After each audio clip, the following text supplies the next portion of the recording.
Bonjour et bienvenue au Forum des images. Merci d'être si nombreux d'abord pour fêter ces 30 ans. Vous voyez que depuis le début de la semaine, nous fêtons les 30 ans du Forum des images avec beaucoup de réalisateurs qui sont déjà venus ici. On peut penser à Bertrand Bonello, Nicolas Philibert. Enfin voilà, il y en aura encore d'autres dans les prochains jours. Et là, vous êtes ici pour une table ronde consacrée à quelqu'un qui est cher au cœur du forum, j'ai envie de dire, en tout cas depuis que nous l'avons rencontré il y a 3 jours, quasiment. Mais bon. Non, mais on voulait avoir aussi, au-delà des réalisateurs pour qui le forum a compté et pour qui, et les réalisateurs qui sont chers au cœur du forum, aussi des visages peut-être qui incarnent cette jeunesse du cinéma français. Et donc Adèle Haenel nous est tout de suite venue à l'esprit et on est très heureux qu'elle ait accepté en tout cas de participer à ce week-end spécial construit autour d'elle, autour de toute cette semaine, et donc pour cette table ronde aujourd'hui même. Donc pour m'accompagner dans cette table ronde, je vais les appeler. Donc, et pour entourer Adèle, il y aura donc Léa Fener, qu'on peut applaudir. Céline Sciamma. Thomas Caillet. Peut-être là ou là. On a l'impression d'être dans une équipe de foot. Voilà. Et bien sûr, sans que cette table ronde n'aurait pas lieu sans Adèle Haenel. Voilà, merci.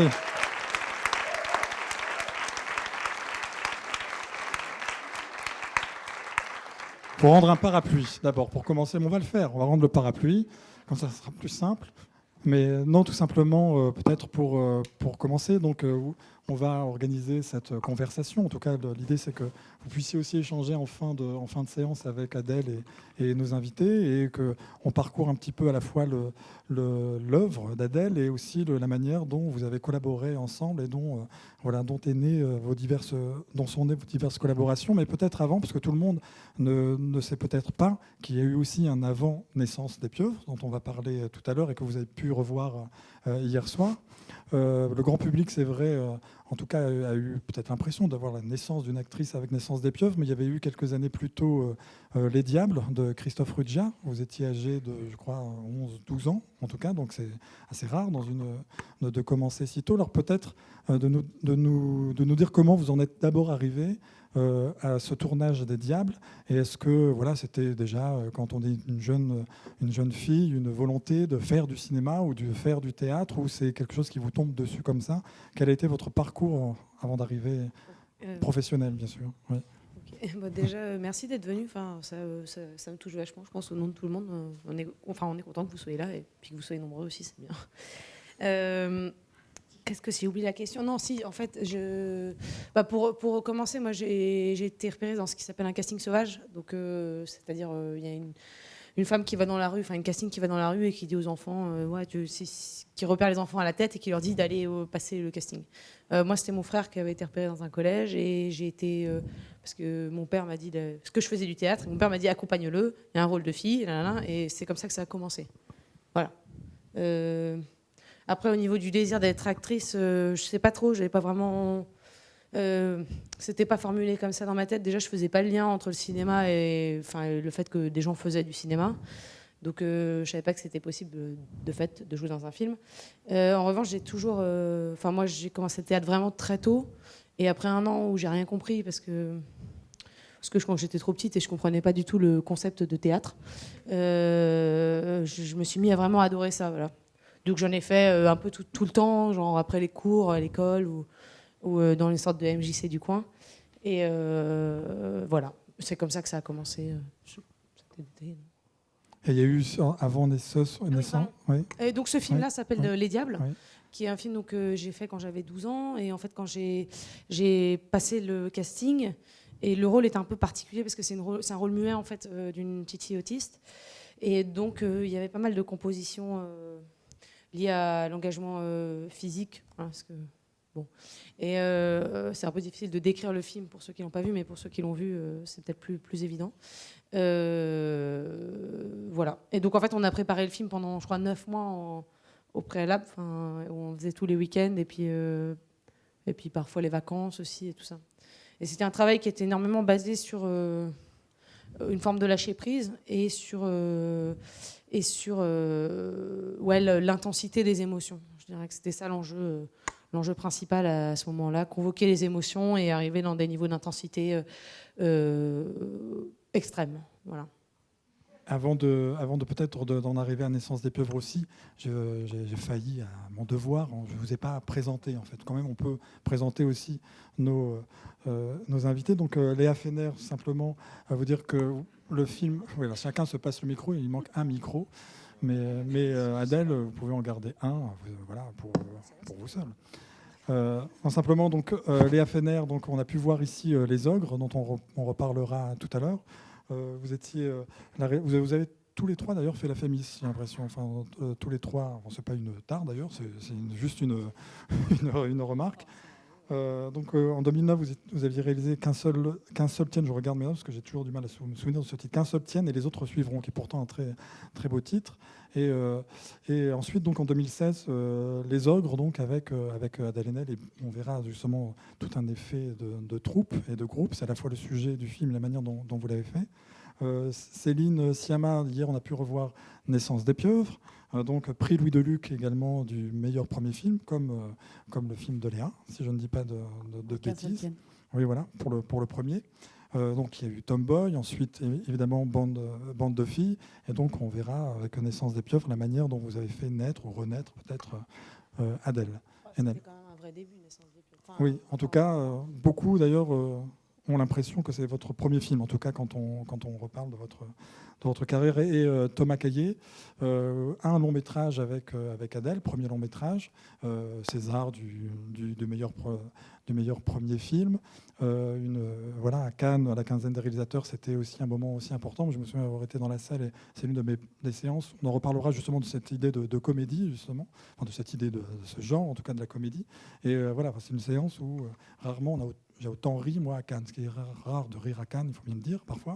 En tout cas, pas rare, mais bon, je veux dire que la comédie n'est pas forcément le genre qui prime dans les sélections. Et voilà, donc c'était simplement, en tout cas, pour vous présenter. On parlait de directeurs et de directrices de casting tout à l'heure. J'ai un petit extrait avant de commencer de parler de Naissance des pieuvres peut-être. On va voir simplement l'extrait numéro 1 que vous allez reconnaître tout de suite. Voilà.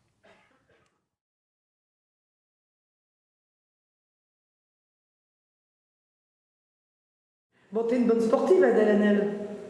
Oui. Ouais, je fais de la natation, ça fait 2 ans. 2 ans seulement? Non, ça fait un peu plus, mais j'ai arrêté. Là, je le passe pour le bac, la natation. Ah d'accord, mais bon, t'as toujours fait du sport, toi.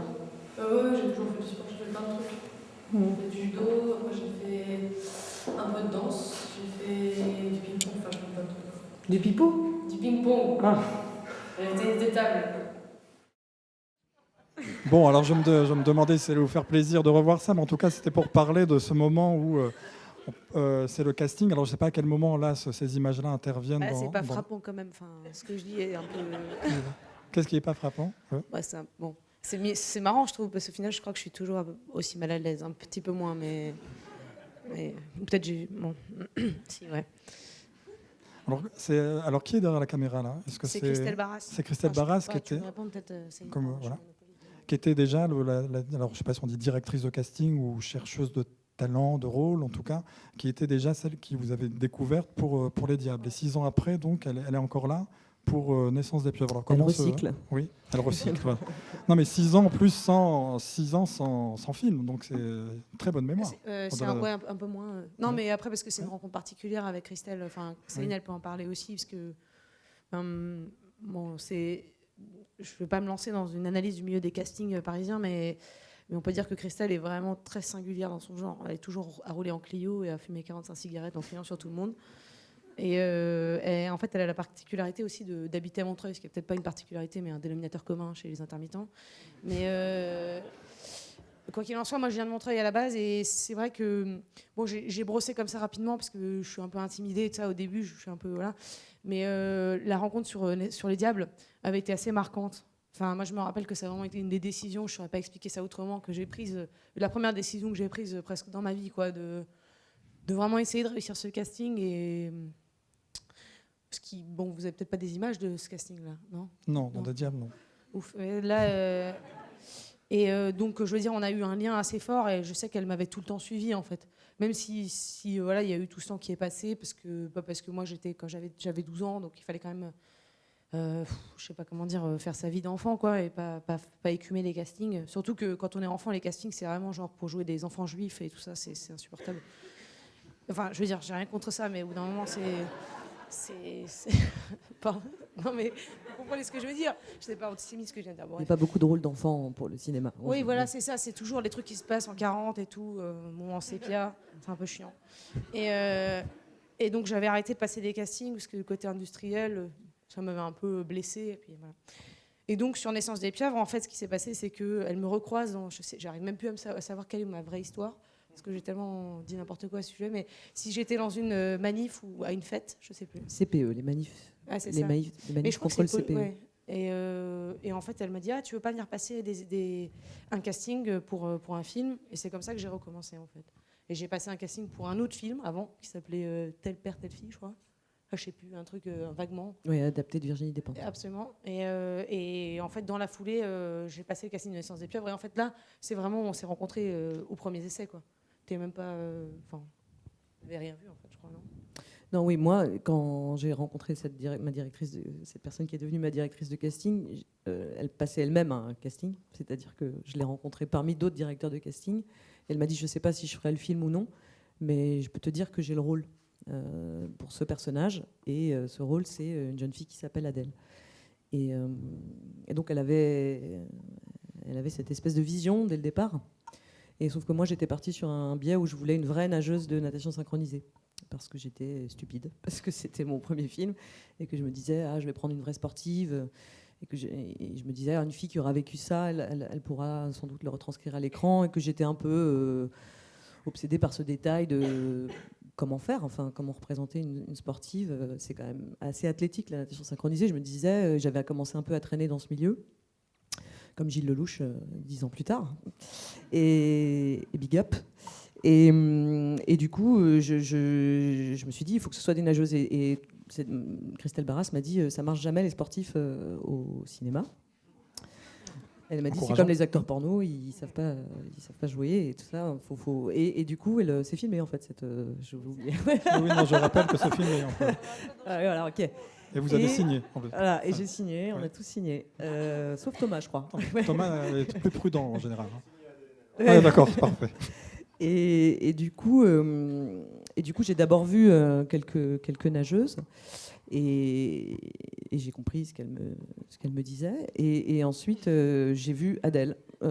Ce jour-là, j'ai juste vu la vidéo des essais et en fait, j'ai vu personne d'autre. Je l'ai choisi. Alors parce que c'était une forme d'apparition, c'est certain, et aussi parce que j'avais confiance en ma collaboratrice, ces directeurs de casting qui sont en fait des responsables de distribution artistique, et qu'en fait j'ai senti que toute la confiance qu'elle avait en Adèle était forcément légitime parce qu'elle était très nourrie. Et puis surtout, j'ai senti une très grande intelligence. Voilà, mais c'est rare dans un casting pour des jeunes adolescentes, casting dit sauvage. Généralement, on raconte j'en ai vu 1500, j'en ai vu 200, etc. Bon, moi, j'en ai vu une. Et c'était la bonne. Et voilà, mais c'est une décision d'en voir qu'une. Je veux dire, c'est pas le destin, quoi. Et donc voilà, il y a eu dès le départ une espèce de notion de grande confiance comme ça et de décider d'écrire du coup quelque chose à partir de quelqu'un qu'on rencontre à peine. Donc à l'époque, vous n'aviez pas vu les Diables encore. Enfin, c'était la J'avais première pas vu les rencontre. Diables, je l'ai vu des années après. Et vous, Léa et Thomas, est-ce que vous vous souvenez, petite parenthèse, peut-être le premier moment de votre rencontre avec Adèle Haenel, en tout cas le premier moment où vous découvrez cette actrice avant de travailler même avec elle? Le premier moment où je l'ai vue au cinéma ou à l'écran, oui. Est-ce que vous avez un souvenir de ça? J'ai un souvenir de Naissance des Pieuvres et j'ai un souvenir des Diables. Après, je ne sais plus exactement à quel moment je les ai vus. Est-ce que qu'est-ce que ça détermine? Parce que quand ça détermine le choix de... Ouais, après, je pense que ça dépend de chacun. En l'occurrence, je pense très peu aux acteurs quand j'écris, moi, personnellement. Donc, le personnage que j'ai plus tard confié à Adèle avait été écrit comme ça, enfin dans un idéal abstrait, quoi, dans un idéal abstrait de personnage.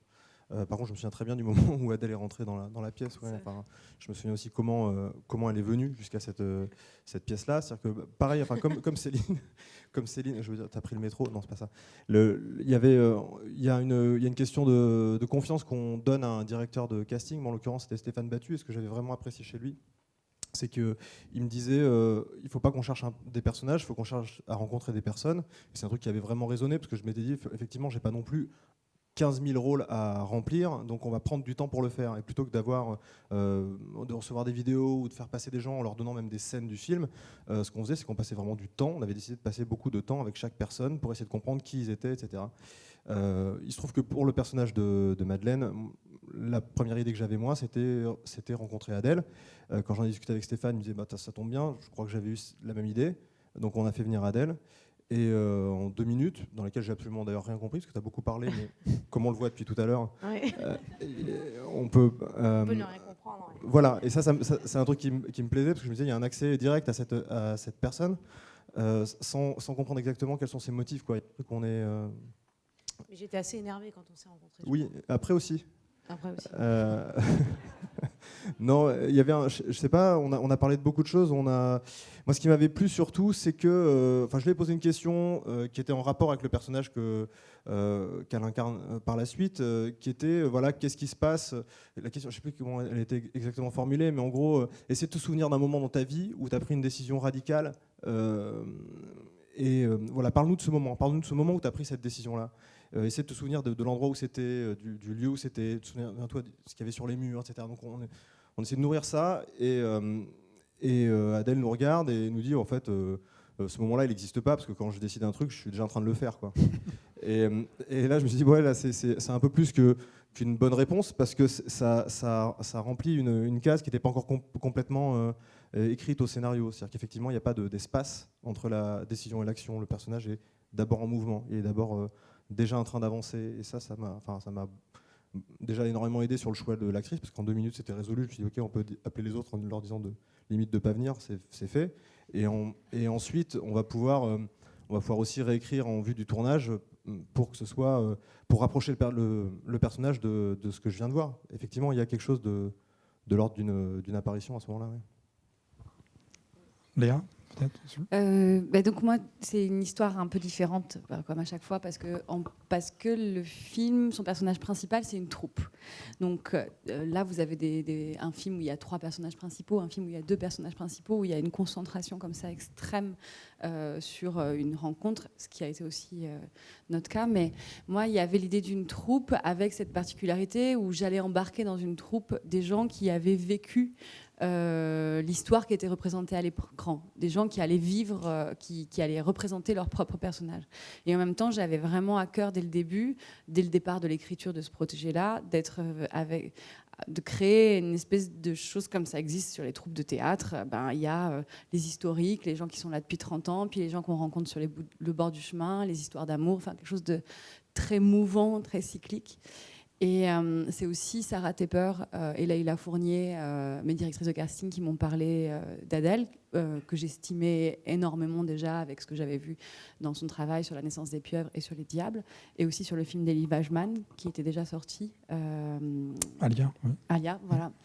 Et moi, au départ, c'était presque un peu peur que quelqu'un qui ait déjà une place, un rayonnement et un éclat très fort dans le cinéma puisse détonner dans cette bande. Et on a fait une rencontre totalement informelle à la terrasse d'un café pour contrer ce premier sentiment.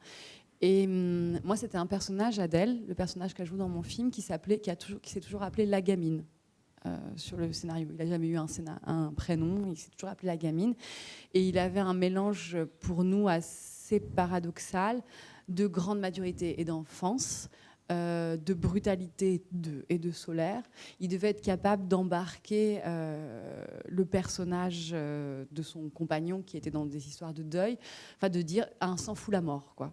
J'en ai rien à faire de ton deuil, j'en ai rien à faire de ce qui se passe, mais c'est pas parce que je ne t'aime pas, c'est au contraire parce que je t'aime, et puis hop, on va aller loin et on va continuer ensemble. Et je sais pas ce qui s'est passé, mais l'énergie que tu es capable de communiquer a tout de suite donné un prénom, un nom à ce personnage qui s'appelait juste la gamine. Voilà, il y a quelque chose de cet ordre-là. Après, c'était une évidence, même un peu paradoxale, parce qu'on n'avait pas ton conjoint et qu'on t'a fait un peu traîner parce que... Attends, j'ai passé plein de castings.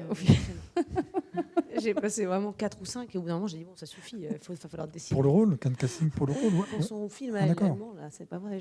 Oui, mais si, mais c'était pour caster l'autre, c'est-à-dire l'homme. Ouais. Il y avait quelque chose de paradoxal qui était que j'avais l'évidence d'Adèle et qu'il fallait que je trouve l'homme qui allait faire son conjoint et monsieur déloyal dans le film. Et alors que dans mon a priori de départ de casting, les choses devaient se passer dans le sens inverse. Voilà. Mais en même temps, c'était déterminant et c'était parfait. Et surtout, une des premières choses qui pour moi a été très importante, c'est dans la rencontre avec Adèle de me rendre compte que cette question, que c'était une saltimbanque comme les autres que j'allais embarquer dans l'histoire. Voilà. Que son goût, c'était celui du collectif, du projet. Pas du rôle, qu'elle avait envie, au contraire, je lui ai dit, c'est une des premières choses que j'ai dit, tu as passé un temps dingue à être au 3e, au 4e plan, c'est même, évidemment, c'était même pas quelque chose qui rentrait dans tes critères de choix une seconde. Et pour moi, c'était déterminant. Parce qu'évidemment, on peut avoir des a priori sur des personnes qu'on ne connaît pas et sur des rapports qu'on peut avoir les comédiens à la caméra. Et moi, j'avais envie de créer un flux, une troupe. Et en la voyant arriver ce jour-là, c'était évident qu'elle pouvait faire partie de cette bande. Voilà. Confirmer si toutes après ces... je t'ai Pardon, après, même si après je t'ai épuisé sur 4 questions. Non, mais après, c'est vrai qu'on va développer après sur les films. Oui, bien sûr. Pas moi, trop... On va justement voir un premier extrait de Naissance des pieuvres, un extrait de Naissance des pieuvres. Céline, vous aviez une belle phrase dans une interview qui parlait de l'injuste miracle de la photogénie au sujet d'Adèle Haenel, et on va voir peut-être ce que ça veut dire avec cette première séquence. On en reparle après. L'injuste miracle de la photogénie.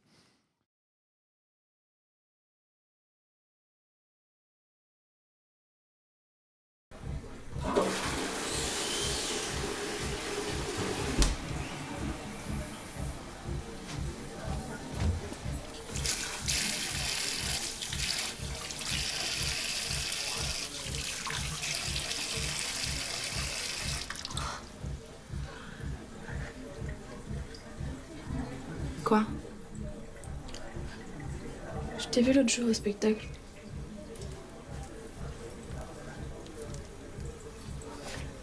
C'était très beau. Ah ouais? Beau comment?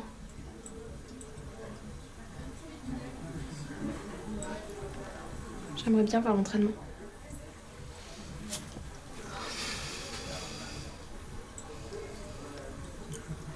T'as un chewing-gum?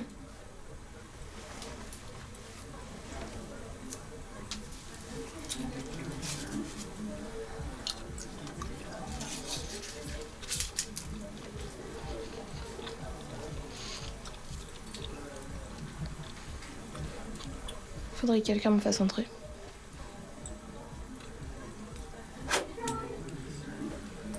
Ça va?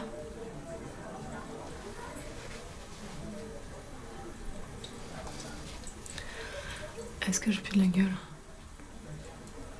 Sûr?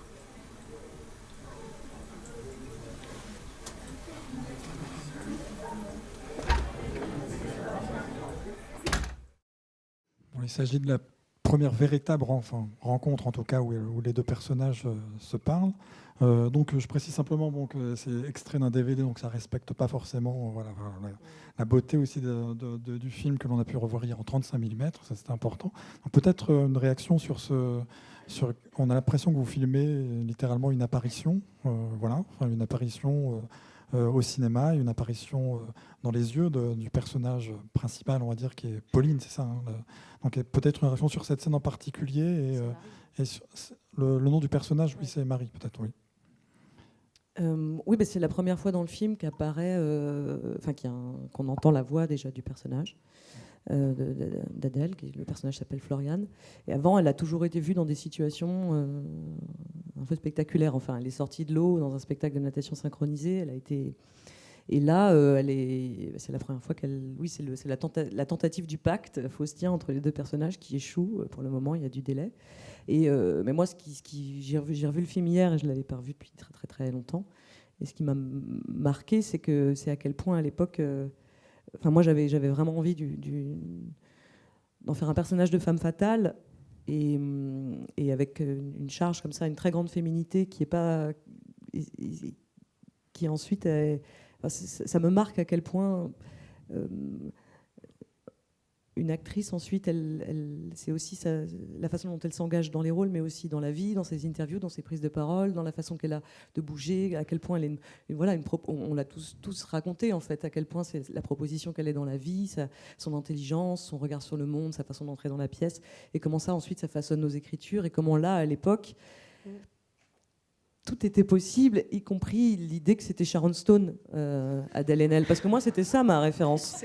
Mais ouais, moi, ma référence, c'est Basic Instinct, la scène de la boîte de nuit. Et comment ensuite Adèle a écrit, en collaboration avec les auteurs avec qui elle a travaillé, en collaboration avec la presse française aussi, en collaboration avec vous, au final. L'idée d'une féminité différente, transgressive, l'idée aussi et que comment un discours et comment aussi une jeune fille qui grandit et qui se positionne dans le monde, et finalement elle influence. Quand on dit que les comédiens influencent la représentation au même titre que les auteurs, c'est aussi c'est aussi la façon qu'ils ont de bouger, etc. et de penser le monde. Et là, en fait, ce qui me frappe, c'est à quel point du coup, c'est très éloigné d'elle et très éloigné de qui elle était, mais il y avait cette liberté-là aussi de le penser, c'est-à-dire, c'est marrant, je fais le chemin à l'envers. C'est aussi que dans Naissance des pieuvres, je me rappelle quand on faisait des débats à l'époque, on disait beaucoup, en fin de compte, on est parti de figures un peu schématiques, comme dans le cinéma américain, genre la belle, celle qui enlève ses lunettes et la qui devient pom-pom jolie, girl, etc. ouais, bien sûr. Et je pense dans la collaboration avec Céline, il y avait quelque chose comme ça. Moi, j'ai l'impression qu'à ce moment-là, j'avais moins qu'après, moins que quand on a pu travailler ensemble, ou encore moins que maintenant. Pour moi, c'était vraiment mon rôle, c'était juste être une image, quoi, de ce que le réalisateur voulait. Je me sentais pas du tout capable de faire quoi que ce soit d'autre. Je sais pas comment dire ça. Du coup, la collaboration, finalement, elle était plus claire. Elle a été genre, toi tu réalises et moi je joue ce qu'on m'a dit de jouer. Voilà. Et je commence pas à la ramener pour savoir exactement quel est l'enjeu de la scène et tout ça. Ce que j'ai pu plus faire après. Oui, mais en même temps, on avait quand même travaillé beaucoup en amont et il y avait une connivence politique sur ce que le film racontait, y compris le fait de partir d'archétypes pour les dévoyer, le fait de créer une convention de lecture pour le spectateur d'un teen movie pour ensuite raconter les coulisses de chacun des personnages, c'est-à-dire qu'une femme fatale en réalité a ses raisons, et qui est c'est-à-dire les coulisses de la femme fatale. Ce projet-là politique et scène par scène, y compris dans des contrastes, parce que celle-là c'est la première, donc c'est quasiment on surjoue quasiment quelque chose qui est iconique. Cette connivence-là, on l'avait dans le projet global de ce qu'on racontait, mais en tout cas, du coup, il y avait une très grande radicalité de à quel point aussi on t'avait teint les cheveux en blond. Enfin, il y avait quelque chose comme ça qui s'est offert parce que c'était une invention commune, quand bien même on y participait à des degrés différents. Et c'est ça qui m'a marqué hier quand j'ai vu le film et qui m'a fait réfléchir. Et comment... Je fais des fins de réponses très ouvertes. Ouais. Et comment, du coup, alors c'est pas un premier film, c'est un second film pour vous, mais comment se passe, un premier film en tout cas en tant que... L'expérience, elle est vraiment tellement différente. Par rapport au premier film Les Diables, je le mentionne parce que ça a été pour moi une expérience hyper forte, mais c'était quasiment une expérience mystique. Du coup, je vais vous laisser finir votre question parce que c'est. Je l'ai oublié. Du coup, Alexandre. Non, je plaisante, mais j'allais. Mais dans le fait de, pour moi, c'était un vrai début, et puis en plus, c'était un début un peu, où j'avais un peu peur en fait. Dans Les Diables, il y avait il y a quelque chose de la naïveté, de vraiment se jeter corps et âme dans la transcendance qui était demandée par le film. Et dans le film de Céline, c'était déjà j'avais déjà eu une sorte d'expérience mi-chaud mi-froid de cinéma, et donc c'était plus délicat en fait. Enfin, je sais pas comment dire ça. Mais c'est vrai qu'au final, il y a aussi une naïveté, parce que pour passer à ce point de l'extérieur à l'intérieur d'un personnage, je veux dire, au final, c'est débile. C'est comme quand on regarde un dessin, on se dit, ah oui, c'est normal, la profondeur, elle est comme ça, mais ça se travaille vraiment, quoi, cet axe-là. Mais là, comment dire, il y a quasiment un changement de perspective à l'intérieur même du personnage. Je veux dire, d'un personnage en 2D, ça devient vraiment un personnage en 3D, voire carrément un truc comment on appelle ça ? Enfin bon, bref. Impressionniste, quoi. Je sais pas, ça change complètement le type de peinture. Enfin, peut-être c'est un peu trop vague ce que je dis, mais voilà. Mais donc, et ça, c'était vachement lié à la naïveté et au fait de croire que c'était possible et qu'un personnage n'avait pas à être une entité psychologique, mais avait vraiment rapport avec une œuvre d'art. Bon, là, c'est un peu plus développé que ce que je pensais à l'époque, mais ça a vraiment rapport avec une œuvre d'art. Et moi, quand j'entends parler souvent des comédiens qui essaient de savoir quel est le hors-champ de leur personnage, etc. Moi, j'ai l'impression que c'est une erreur. Parce que finalement, en changeant de perspective, on change de type de peinture, et c'est ça dont il s'agit. Mais là, en l'occurrence, c'était lié à la naïveté. Voilà. Dans Naissance. Ouais. Enfin, en grande partie, il y avait aussi la collaboration avec Céline.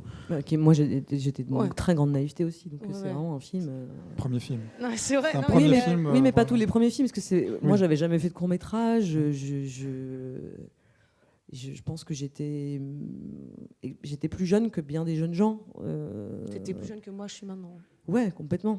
Je crois que j'étais dans une inconscience totale. C'est un geste qui a une pureté qui le rend même très radical, quoi. Il y a même c'est ce que je disais hier quand j'ai vu le film. Je me disais, mais il y a parce qu'on peut dire c'est naïf, mais du coup il y a une très grande autorité dans la naïveté, en fait. C'est genre, on affirme beaucoup je le style. Je serais incapable de repenser les choses comme ça, ce qui est une très bonne nouvelle. Mais c'est une très bonne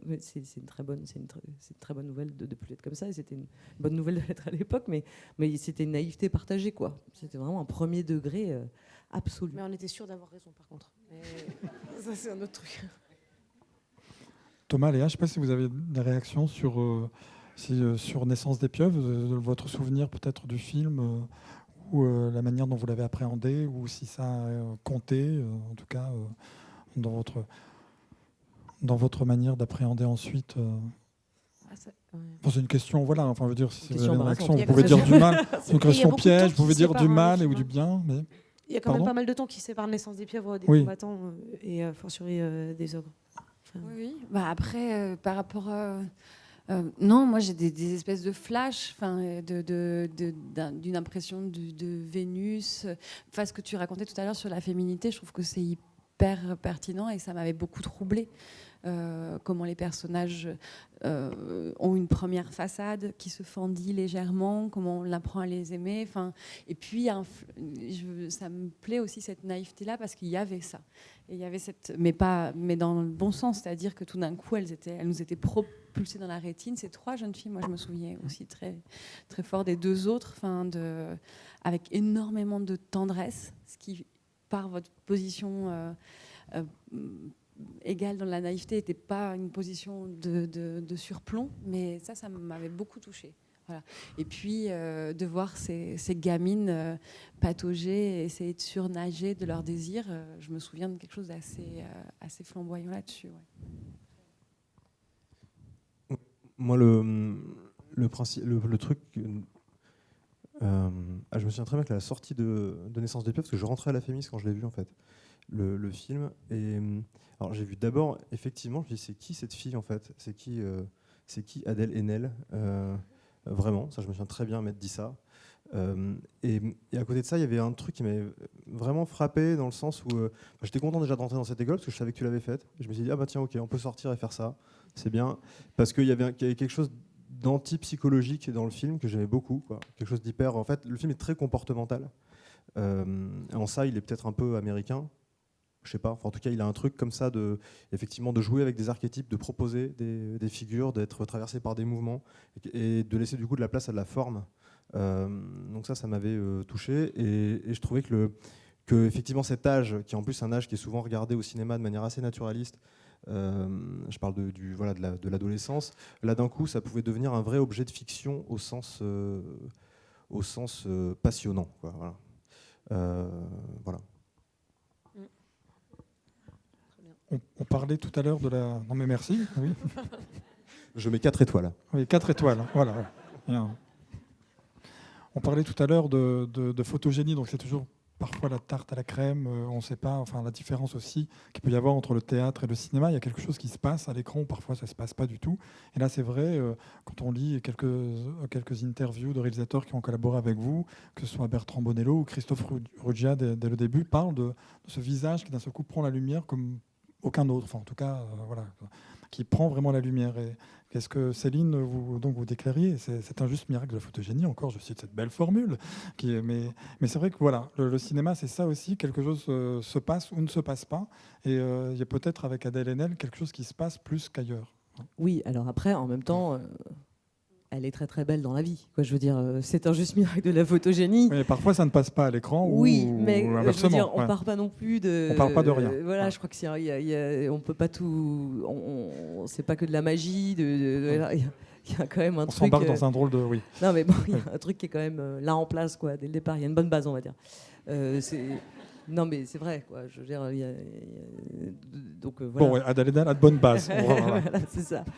Non, mais après, oui. On avait parlé tout à l'heure d'un moment embarrassant, c'est celui-là. Ouais, c'est celui-là. Je crois que c'est celui-ci. C'est C'est fait comme ça, on est maintenant, tous c'est tranquilles. maintenant. Voilà.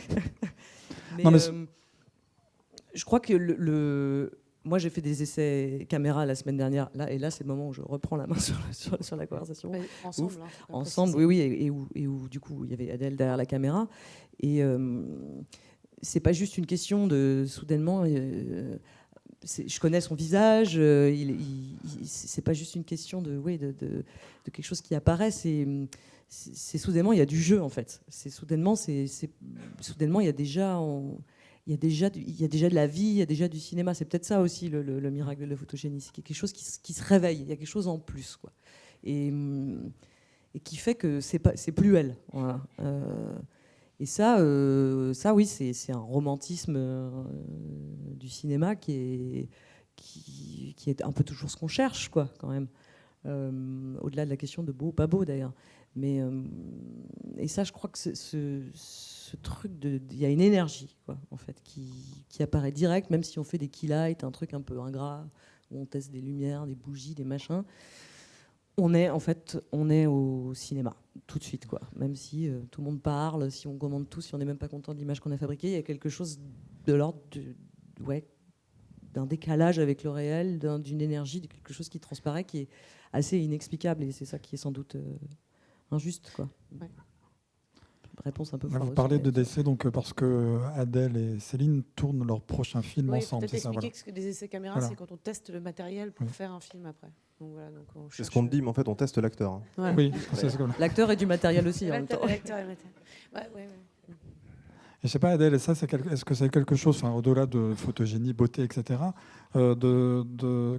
vous avez joué au théâtre également, et jouer au cinéma, c'est évidemment quelque chose de différent. À partir de comment on maîtrise ça, en fait, cette prise de la lumière, la caméra, jouer avec la caméra, jouer avec... Est-ce que c'est quelque chose qu'on maîtrise ou rien? Voilà, enfin, c'est... Non, mais en fin de compte, moi j'ai appris par le fait d'être sur des plateaux, donc je ne saurais pas dire ouais, je sais faire telle et telle chose, mais si je me retrouve à parler, bon là en l'occurrence c'est le cas, mais en détail je peux peut-être dire des choses. Bon, moi j'ai l'impression que je sais rien et que tout ce que je sais c'est des choses qui sur le moment jouent avec moi et une fois qu'elles se sont solidifiées jouent contre moi. Tout le savoir. C'est en fait une espèce de trouée, c'est un truc dynamique. Parce que si je sais, moi j'ai toujours peur, alors je ne sais pas ce qui est le cas pour les autres acteurs ou quoi, mais moi j'ai toujours peur d'être à nu en fait. Et donc la technique vient au moment où elle s'accumule comme une façon de ne pas être à nu et de maîtriser ce qui est assez jouissif par moment et qui peut servir le propos dans un certain nombre de films. Mais qui est aussi une façon de congeler, quoi. Voilà, je sais plus ce que je voulais dire, mais quelque chose comme ça. Tout à l'heure, je voulais juste rebondir sur la question de la photogénie. Je ne sais pas pourquoi, j'ai aucun concept global sur l'idée, mais par rapport à la tienne, moi, l'effet que ça m'a fait, c'était l'inverse, c'était quelque chose qui ne se donnait pas et qui résistait et qui était photogénique parce qu'il résistait et parce que tout d'un coup, il y a quelque chose qui, dans notre regard sur les êtres, mais aussi au quotidien, s'aimante quand on a envie de regarder quelque chose qu'on n'arrive pas à percer.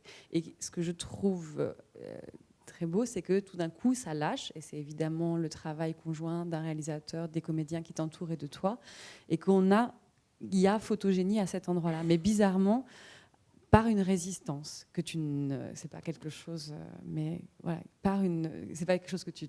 Je sais pas si tu travailles. Je pense pas. Je pense que c'est la résistance de l'attention à ce qui t'entoure. Tu es en train de regarder et d'être là et d'être attentif. Et donc, tu n'es pas en train d'offrir et de te donner. Et bizarrement, c'est que ça qui, pour moi, fait, chez les acteurs que j'apprécie, la photogénie. Oui. Je ne sais pas si ça te parle. Si. Hyper bien. Ouais. Non, mais ce qui est de beau, quasiment, pour finir sur cette question de la photogénie, c'est que l'histoire même de la naissance des pieuvres, si on pouvait écrire après la biographie d'Adèle Haenel, c'est que tout ce qu'il y a dans la naissance des pieuvres, donc cette création d'une image peut-être parfaite, d'une beauté qui va petit à petit trouver des failles ou trouver une personnalité plus profonde, c'est l'histoire ensuite de la carrière d'Adèle. Enfin, je veux dire, en tout cas, il y a une image première, photogénie, et après, je ne sais pas, appeler carrière, œuvre, enfin, voyons, soyons fous pour le moment, on peut, voilà. Mais vous voyez ce que je veux dire, enfin, Oui, c'est oui. quelque chose qui se crée. Peut-être que c'était pour un premier film, disons-le comme ça, c'était un bonheur, quoi, d'avoir ce rôle et cette première image qu'après on peut retravailler et non pas dégrader, mais en tout cas vous découvrir, vous, quelque chose qui ressemble. Ouais, si, je suis d'accord. Bah, je pense que c'est vachement aussi lié à Céline, parce que Oui. même dans la vie, on a avancé de concert, quoi. Et à la fois, on a créé cette image de base ultra lisse, et en même temps, c'est notre collaboration qui a fait que, par la suite, je sais pas dans quelle mesure, voilà, faut dire, mais c'est notre collaboration et notre amitié, plus que ça même, notre relation, en fait, qui a fait que j'ai fait les films que j'ai fait, quoi. Enfin, je sais que c'est ça qui m'a fait une colonne vertébrale dans la vie, de penser et même dans mon rapport à l'art, quoi. Donc voilà. Mais on va voir. Non, mais oui. Ouais, faut le dire, c'est Bah vrai. oui, il faut le dire. On va voir un deuxième extrait, peut-être. Enfin, pas peut-être, on va voir un deuxième extrait. Je ne sais pas pourquoi je dis peut-être. Sont les ogres. Comme ça, on va pouvoir continuer la conversation. Donc, c'est l'extrait numéro 3. Alors, je précise... Bon, voyons l'extrait. Je préciserai après.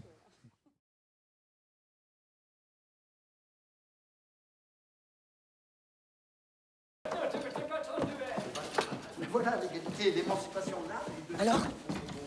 Je vais la descendre du compte principe.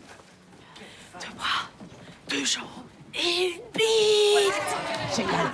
Ça, c'est la classe. Pareil du mur. Oh là, bah. Super.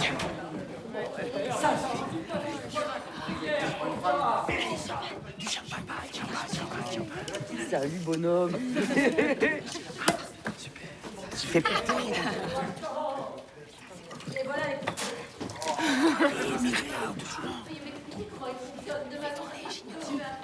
Pour le petit. Voilà.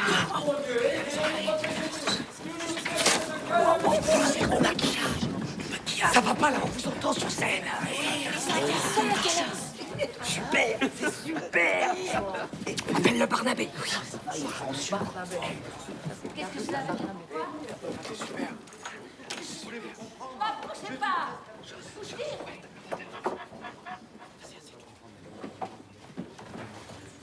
C'est bien. C'est que tu vas vivre avec la petite.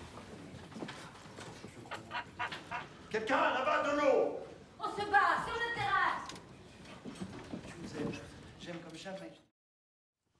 Voilà, alors il était difficile de choisir un extrait, comme je le disais tout à l'heure, des ogres, parce que, vous l'avez dit, c'est un film de groupe. Donc là, il y a des scènes avec Adèle en particulier, mais ça ne reflétait pas forcément l'esprit du film quand on ne l'a pas vu. Et donc là, pour ceux qui n'auraient pas vu le film, et pour quand même resituer un petit peu le contexte, Dans la scène précédente, donc, le personnage d'Adèle, vous l'avez vu, est enceinte du personnage de Marc Barbet, que l'on voit dans le dernier plan. Et donc, voilà, il y a une échographie et on apprend que c'est un petit garçon. Et donc, elle revient dans ce théâtre itinérant qui est le sujet, enfin, en tout cas le lieu de tout ce film très porté par une grande vitalité. Et voilà, j'aimais beaucoup enfin, ce contraste entre le chuchotement, et voilà, il y avait tout un petit peu dans cette scène. Voilà. Peut-être d'abord une réaction sur cet extrait en particulier, peut-être sur, vous avez commencé à en parler tout à l'heure, sur ce qui change quand et Adèle nous en parlera peut-être, quand on arrive dans un groupe, voilà, quelque chose de très différent se passe à l'écran. Non, moi, déjà, je ne sais pas si je réagis avant toi ou si on mélange nos réactions. Oui. Non, je trouve ça super d'avoir pris cet extrait. En effet, il est hyper représentatif de l'engagement sur le film. Parce que c'était un engagement de groupe. Et en fait, c'est un des rares films que j'ai fait où il y avait de l'impro qui, pour moi, se justifiait vraiment. Parce que, enfin, il faudra que tu rebondis sur ce que je dis, mais parce que souvent, je trouve que l'impro, c'est un peu du cabotinage, alors que dans ce film, il y avait vraiment, comme il fallait ramener cet état d'esprit, sous chapiteau, je sais pas, j'allais dire forain, quasiment dedans, voilà. Et c'est vrai qu'un des enjeux principaux, ça avait été ça. Mais quand on parlait du rapport avec la caméra, là, dans ce film-là, c'était... Enfin, je ne saurais pas dire, mais c'était... Pour le coup, il fallait vraiment accepter d'être à l'arrière-plan, puis faire ça comme ça, et penser que le film était constitué du souffle qui se passait entre les personnages, et pas forcément de la façon dont mon personnage était génial, etc. Donc c'était que des questions de réagir aux autres, accepter les improvisations des autres, et puis voilà, se couler là-dedans. Et puis c'est toujours l'idée le problème de l'impro, c'est que ça vient direct avec l'ego, en fait. C'est-à-dire qu'on veut tout de suite être celui qu'on regarde. Ah, moi, c'est génial ce que je fais. Regarde, c'est vachement intelligent ce que je dis. Et en plus, j'y ai même pas pensé. Enfin, c'est juste de l'impro. Ça, c'est hyper...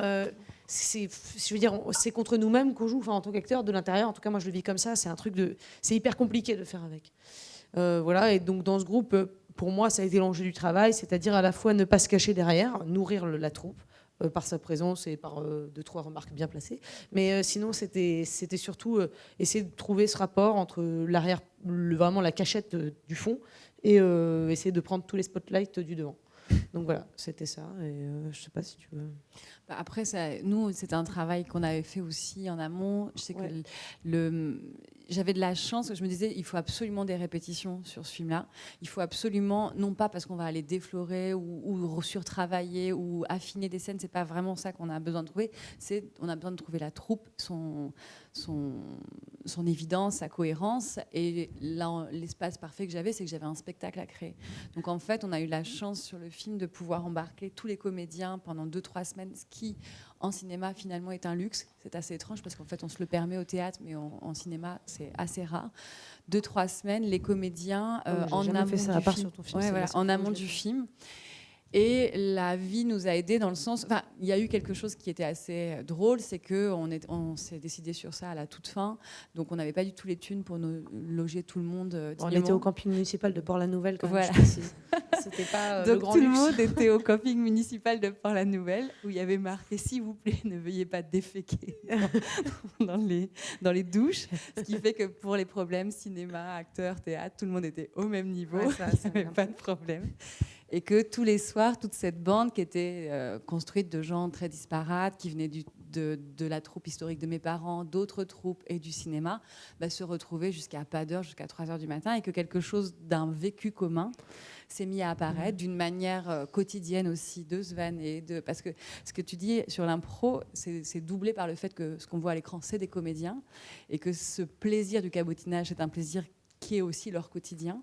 Et cette espèce de millefeuille de couches de je joue, mais je joue que je joue, puis en fait je joue, puis en fait je ne comprends plus rien et je ne sais même plus à quel endroit est la réalité qui va vraiment me toucher, me faire rire. Il y avait besoin de cette unité-là et de ce plaisir d'être ensemble pour la trouver. Et donc après, c'était... et puis, je reviens à ça, même dans le choix et dans le travail que j'ai eu le plaisir de faire avec Adèle, l'idée, c'est que finalement, malgré cette apparence-là, le scénario était très écrit. On s'était vraiment amusé avec la co-scénariste et que, justement, pour retrouver ce souffle-là et surtout... Pardon, je fais des couches moi aussi. Il y a quelque chose qui est fascinant dans le collectif, et ce qu'a pu vivre aussi, je pense, Adèle dans un autre genre aussi, pour 120 battements par minute, c'est que c'est inracontable sur une page de scénario. C'est que tout le monde parle, c'est qu'il y a multiples plans, c'est que c'est d'une densité qui n'est pas dans la durée, ce qu'on raconte dans un scénario papier, on écrit la durée, mais qui est dans l'espace, qui est dans la simultanéité. Donc trouver ça, c'était très particulier et j'avais besoin de personnalités très fortes, en dehors de talents forts, mais aussi de personnalités, parce qu'on a tous des rapports différents aux comédiens, mais moi ça joue aussi beaucoup sur ça et sur l'amour que je leur porte. Enfin voilà, ça m'importe énormément. Et j'avais besoin de personnalités très fortes pour qu'ils foutent un coup de pied dans le scénario et qu'il y ait une lutte sur le plateau entre cette exigence que j'avais de revenir à cette ligne de récit, à ce qui était dit, et leurs excès. Et je trouve que c'est une lutte que j'ai beaucoup vue, moi, dans les collectifs. On le voit même, je trouve qu'on le voit très bien dans 120 battements, comment on a envie de se concentrer sur une chose à défendre, mais qu'il y en a d'autres qui vannent, d'autres qui se déconcentrent, d'autres qui ont d'autres combats à mener. Enfin, voilà. Et c'était... j'avais besoin de cette simultanéité entre ce que je voulais représenter et ce qu'on allait créer sur le plateau. Voilà. Et après, c'est vrai que toi et les autres, vous vous êtes lancés là-dedans corps et âme. Ouais. Non, mais ouais. Voilà, en vous amusant. Après, on a vécu d'autres choses aussi sur le tournage. Et moi, ce que j'ai beaucoup aimé, parce que ton film sortait à peine et je ne l'avais pas encore vu, c'était de découvrir le potentiel et le plaisir de comédie que tu avais. C'est-à-dire qu'il y a des scènes plus solitaires où on était 2-3 comédiens et on a pris un pied hallucinant à travailler avec Adèle, avec les autres comédiens et à jouer des scènes de comédie. Je n'avais pas encore vu, peut-être toi tu peux en parler, mais ce potentiel-là dans les films précédents. Quoi. Voilà. Thomas, si tu as une réaction sur ce potentiel de comédie, on peut en parler tout de suite, on verra de toute façon à l'écran de quoi...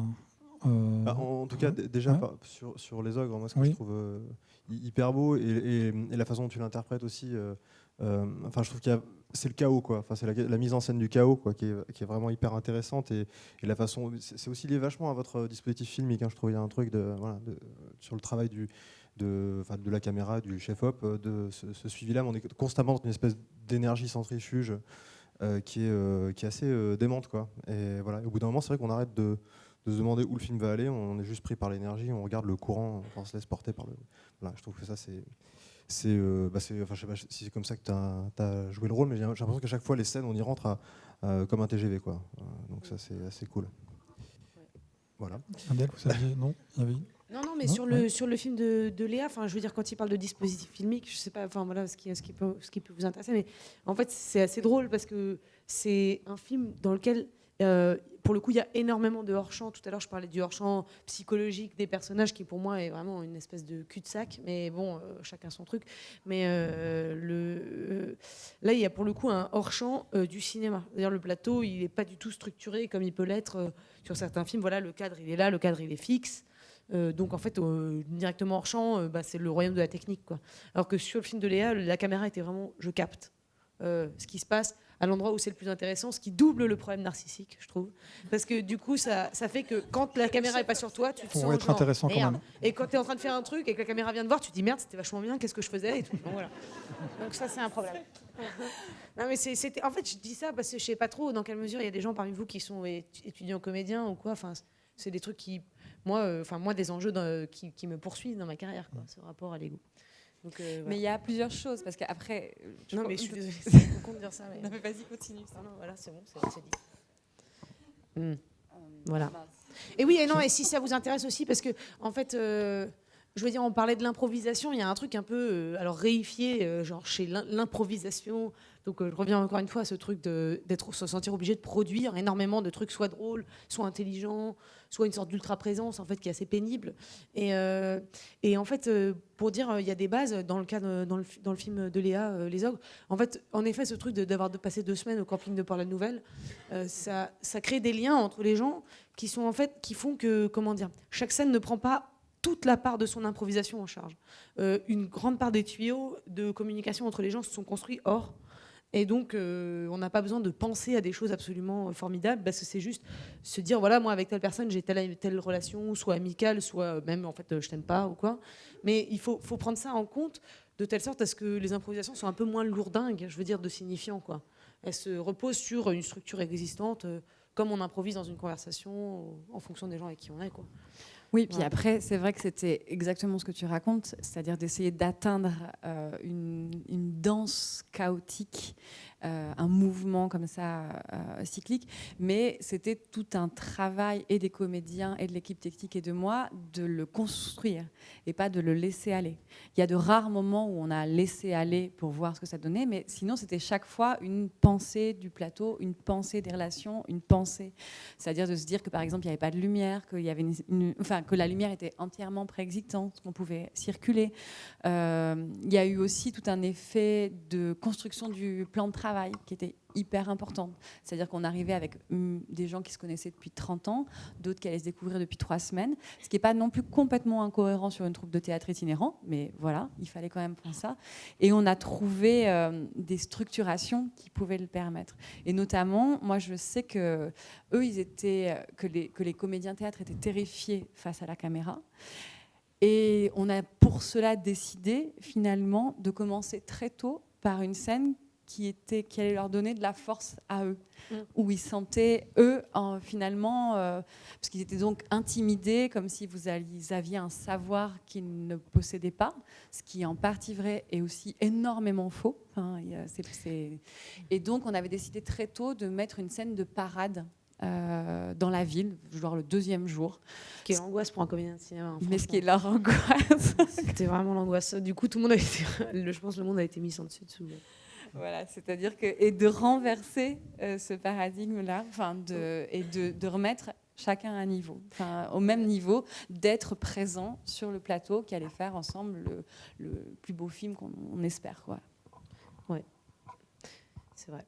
Mais non, mais c'est intéressant. Enfin, dans les ogres particulièrement, il y a la cohabitation de tellement de rapports à la représentation, quoi.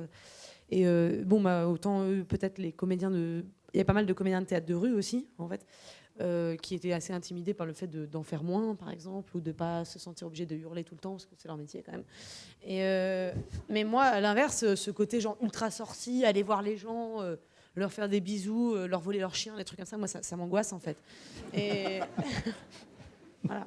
Donc c'est pas mal de se rendre compte de ça, de ses propres limites. Je veux dire, là, c'était par la cohabitation avec des gens qui sont des ogres, faut le dire quand même, voilà. Et c'est assez intéressant parce que dans mon malaise, je me dis il y a une limite et donc il y a quelque chose toujours là à chercher, voilà. Sur lequel travailler, quoi. C'est intéressant en fait parce que finalement ce qu'on sait faire, on s'en fout un peu. C'est pas le sujet. C'est toujours cette espèce de frontière entre vraiment les choses où on se dit ça j'aimerais bien ou j'ose pas ou quoi, bon bref. Et voilà, et la confrontation avec les comédiens de théâtre de rue était pour moi en tout cas une vraie mise en danger, artistique, on dit toujours ça, mais artistique de voir ses propres limites, ses capacités d'improvisation, ses peurs et tout ça, et puis de les accepter et d'essayer de quand même les affronter, voilà, je sais pas comment dire ça autrement. Vous avez déjà, on parlait d'un film de groupe, etc. Je vois l'affiche devant moi, c'est pour ça, la Polonide aussi, qui était important dans votre... et qui était aussi d'une autre manière, mais un film en tout cas... C'est beaucoup plus formel que... beaucoup plus formel, oui. En tout cas, vraiment, film de groupe, je parlais par rapport au placement de l'ego, etc. Voilà. Et on parlait justement vous parliez du scénario, rien n'était... rien, en tout cas, tout était difficilement descriptible, en tout cas à partir du scénario. Quel est votre rapport, ça veut rien dire, quel est votre rapport au scénario, ce qui n'est une question stupide, mais je voulais savoir comment vous travaillez justement vos personnages, qui est peut-être une question assez classique quand on pose aux acteurs, mais certains arrivent peut-être avec une idée préconçue, je fais ça avec cette telle technique, et voilà. Mais vous, on a l'impression que vous apportez aussi évidemment un point de vue sur le personnage, sur le film, et qu'il y a comme une co-construction, en tout cas, avec l'ensemble de l'équipe et le réalisateur en particulier. C'est ce qu'on a essayé de dire avec Céline, oui. sur cette base-là. Ouais. Comment je prépare déjà, entre tous les 3 films, c'est vraiment différent. Ouais. Quoi. Moi, j'ai l'impression que... en tout cas, j'essaie de me préparer au maximum tout en sachant que ça ne sert à rien. Donc je me dis, bon, voilà, par exemple, sur le film de Thomas, c'était simple, parce qu'il fallait être physiquement affûté. Donc je me suis dit, bon, bah, je vais aller faire du sport. Donc j'ai fait du sport comme une tarée avant de faire ce film-là. Mais finalement, c'est assez cool parce qu'en interview, je pouvais répondre, ouais, j'ai travaillé tant d'heures, etc. Ça rassurait les gens, en fait. Ils disaient que j'avais un vrai travail. Et voilà. Alors que bon, voilà, tu vois ce que je veux dire. Mais qu'est-ce que c'était? Et donc, en fait, non. En fait, je prépare pas mes rôles. Je veux dire, il n'y a pas de... Pour moi, les films, ils interviennent à des moments de ma vie particuliers dans lesquels je me pose un certain type de questions, ou alors l'évolution de la question d'avant, sur par exemple le rapport à la colère, le rapport à l'amour. Enfin, et les films, en fait, découlent de cette interrogation-là. Puis aussi d'un rapport esthétique. Par exemple, sur le film de Thomas sur les combattants, il y avait vraiment ce rapport de cartoon pour moi. Genre c'était trop drôle, j'allais jouer à la guerre, il y avait un truc un peu... Enfin, je sais que ça fait pas rire tout le monde, je sais qu'il faut être un peu plus... Mais je veux dire, il y avait un rapport esthétique, donc voilà, c'était un truc de cartoon, et en même temps, je sais plus c'était quoi mon idée à ce moment-là, mais j'en avais d'autres. Voilà. Et après, ce que je veux dire, c'est que sur le truc de la violence, de l'affirmation et tout ça, et pour moi, en revanche, le film des frères Dardenne, qui s'appelle La fille inconnue, qui a l'air d'être totalement l'opposé du film de Thomas, pour moi, c'est la suite de la question, en fait. Je suis en colère, mais je suis en colère pourquoi? Parce qu'il y a quelque chose qui est écrasé en permanence, qui est, je sais pas comment dire, une espèce de micro-feu humain, je sais pas. Et que c'est ça, en fait, c'est l'amour de ça qui fait que du coup je suis en colère. Donc c'est une sorte d'épluchage. Voilà. Et après je peux en parler des heures, mais c'est peut-être un peu... on est là pour ça, enfin, peut-être pas des heures, mais oui. Ouais. Non mais voilà, et puis les films... Tu annotes aussi. Tu annotes, le scénario, tu ratures, tu écris. C'est vrai, non. Sur les rectos, les versos. J'ai fait ça? Bah, tu le fais. Ah bon? Ouais.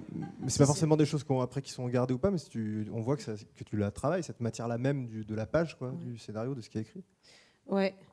Bah ouais. C'est quoi? C'est sur le personnage, sur le non, mais les films, en fait, ils sont, comment dire, le personnage, ça veut rien dire. C'est un regard, c'est une facette, c'est un rapport au monde. C'est-à-dire, c'est comme si en littérature, on disait il y avait que Madame Bovary. Enfin, je veux dire, il n'y a pas de suite dans la peinture. Genre, la vraie peinture, c'est quand on voyait vraiment les visages, quoi. C'est un peu pareil dans le cinéma ou dans le théâtre ou quoi. C'est à un moment, on peut pas se bloquer avec cette unité-là. Bon, je saurais pas trop dire comment ça se passe, mais par exemple, je reprends l'exemple de La fille inconnue, même s'ils sont pas là les Dardennes, mais parce que pour moi, c'est un film que j'aime beaucoup déjà, et puis dans lequel ce qui m'intéressait, c'était de faire un espèce de personnage qui était même pas une personne. C'est-à-dire vraiment, finalement, on aurait pu faire l'histoire de La fille inconnue. C'est bon, genre, le docteur se rend compte que une femme a disparu devant sa porte et que cette femme est morte, et donc et cette femme n'a pas de nom. Voilà. Et donc il va se lancer dans cette quête-là. Et je me disais, bon, on aurait pu en faire un héros. Genre, oui, heureusement, il y a encore des bons docteurs chez nous, quoi. Il serait directement allé sur TF1. Genre, c'est bien, parce qu'il y a des héros, quoi. Et alors que le propos du film, pour moi, c'était l'inverse. C'était de dire, en fait, il n'y a pas de héros. Il n'y a qu'une espèce de micro-truc. Ça, c'est un truc de foi que j'ai personnellement, et puis, bon, qui est la mienne aujourd'hui. C'est le fait de se dire, en fait, il y a un minimum humain qui est toujours susceptible d'être éveillé. Et c'est de ce réveil-là que je cherche à parler. Donc forcément, quand j'aborde le personnage, je n'aborde pas du tout de la même façon que quand j'aborde le film de Thomas ou de Léa ou même de Céline, le nouveau. Mais voilà, c'est pas le même engagement physique non plus. Après, vraiment, sans rentrer dans des détails gênants, non, mais je me souviens très bien il y a un truc qui était, moi, qui m'a rappelé le travail qu'on fait nous en tant qu'auteur. C'est-à-dire, je sais pas, j'ai discuté avec pas mal de scénaristes qui me disent que souvent il faut remâcher la phrase de son film. Derrière chaque film, il y a une idée, quoi, donc on la remâche tout le temps de l'écriture, et puis elle change, elle se remalaxe. Et Adèle, sur un tournage, moi je t'ai vu faire ça, quoi. Je t'ai vu remâcher cette idée-là, et ça devenait quelque chose de différent chaque jour. Donc il y avait un travail, quoi, là-dessus. Et même cet attachement à la théorie, on en parlait souvent, tu me disais c'est important de théoriser, il faut théoriser, c'est vrai. C'est-à-dire qu'à un moment, il faut sortir juste de l'enjeu de la scène et se dire c'est pas juste, voilà, donc j'attrape un concombre dans le frigo, et je le pèle, c'est pas ça. Il faut sortir et essayer de comprendre le trajet et la grande phrase après laquelle on court, quoi. Voilà, je t'ai vu le faire tous les jours et affiner cette phrase-là jusqu'à ce qu'elle devienne quelque chose de très concret, de très simple et de très évident. Ouais, parce que sinon, si on prend à chaque scène comme une sorte de en soi, liberté totale, sans aucun ton, on dit plus rien en fait. On peut, et puis l'adéquation au moment, elle est plus forte que n'importe quel calcul. Enfin, je sais pas comment dire, même si on calcule bien une scène, en fait, ce sera jamais aussi fort que d'avoir compris le substrat. Mais en fait, on le comprend même pas. C'est juste le truc qui est indicible dans un film et qu'on suit et qu'on essaye de tenir. Voilà. Même dans une scène où on n'est plus des concombres. Mais par exemple, je sais pas si tu te souviens de la question Enfin, il y avait une dimension un peu millénariste et limite complotiste derrière le personnage de Madeleine sur mon film. Et à un moment, on s'est quand même retrouvé à regarder des documentaires sur le mystère des pyramides. Mystère des pyramides. Et de comprendre. Et on se pose encore la question, pourquoi tous ces monuments sont-ils alignés, quoi. Ouais, c'est vrai. Sur une ligne de 30 degrés par rapport à l'équateur. Voilà. Donc ça soulève des questions. C'est vrai qu'on a regardé ça. C'est une horloge astrale. Et voilà, exactement. Vrai, non, c'est Je sais, j'ai vu le documentaire aussi. C'est là que la table ronde tourne. On l'a vu ensemble. C'est vachement aligné avec les trucs mayas, quoi. Bah oui. Ça, pourquoi Voilà. Et pourquoi, je dirais même, pour qui? Oui. Pour qui? Et pour quand? Voilà. Surtout pour quand. Et ça me fait penser, dans les descriptions que vous donnez, c'est vrai que d'autres réalisateurs comme Catel Kilivere, qui, au moment de Suzanne, disaient de vous que chez vous, le cérébral et le physique n'est pas séparé, mais tout le temps en harmonie. Enfin, c'est peut-être ce qui fait aussi la marque, si on doit trouver en tout cas une famille d'actrices et d'acteurs à laquelle vous appartenez. Vous n'êtes pas directement dans l'identification au personnage où on lâche tout dans un lâcher-prise, ni dans une distance totale, mais il y a toujours cette conjugaison, ce paradoxe entre le cérébral et le physique. Là, je m'embarque dans des... Mais voilà, non, mais c'est peut-être intéressant, c'est en ça. fait, comment les deux trucs, comment la théorie et la matérialité des films s'articulent, parce que finalement, à un moment, le passage, il est quand même de l'ordre de... Comme les trucs en physique, je veux dire, le précipité, ou quoi, on comprend pas très bien. Je veux dire, moi, dans ma vie... de vraies personnes.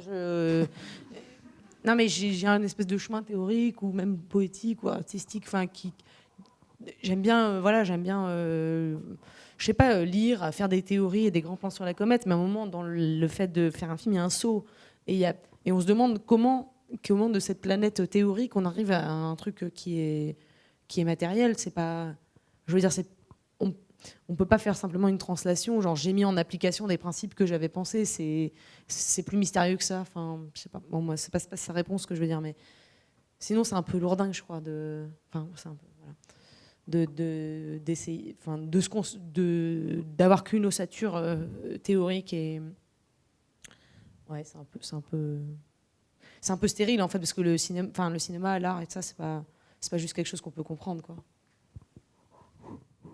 On parlait tout à l'heure de colère, de mini-feu que vous poursuiviez ou que vous recherchez. On va voir un extrait des combattants, justement. Peut-être qu'un personnage, en tout cas, qui combat quelque chose.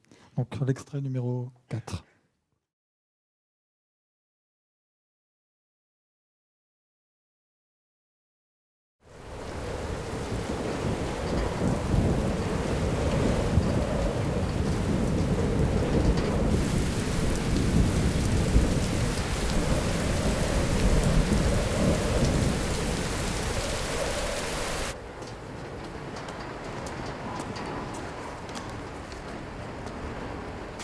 Je comprends pas, tu t'engages ou c'est un stage que tu fais? En fait, si je veux le régiment que je veux, je dois faire une prépa militaire pour avoir mon dossier.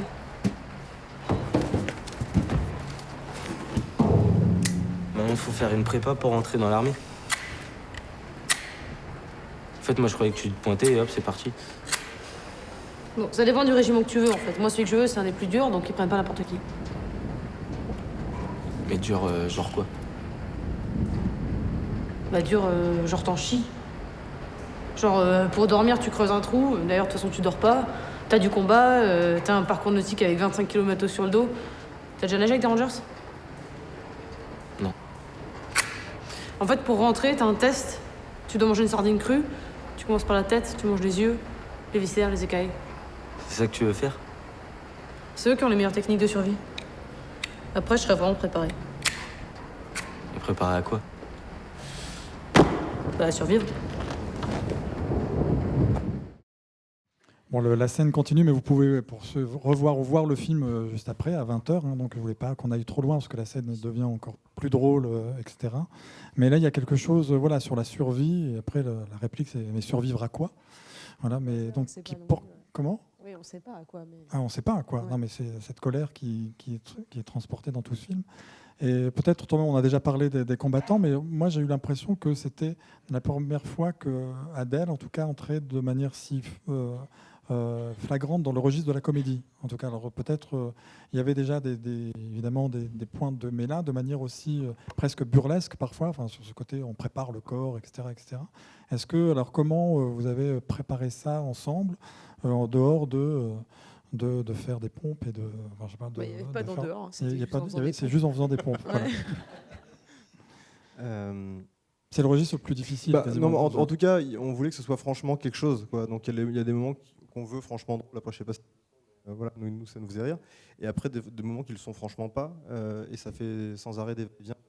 C'est pas une comédie très pure. C'est pas un film très pur d'une manière générale.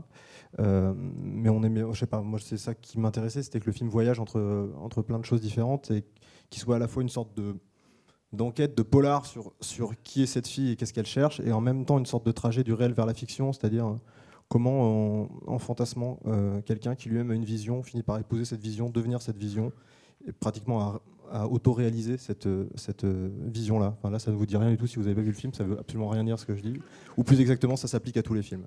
Oui. Voilà. Donc voilà. Après sur le jeu lui-même, en fait, il n'y avait pas du tout de dimension comique pour moi. C'était juste hyper sérieux en fait. C'est après. Ça c'est vrai. Le décalage, oui, mais oui.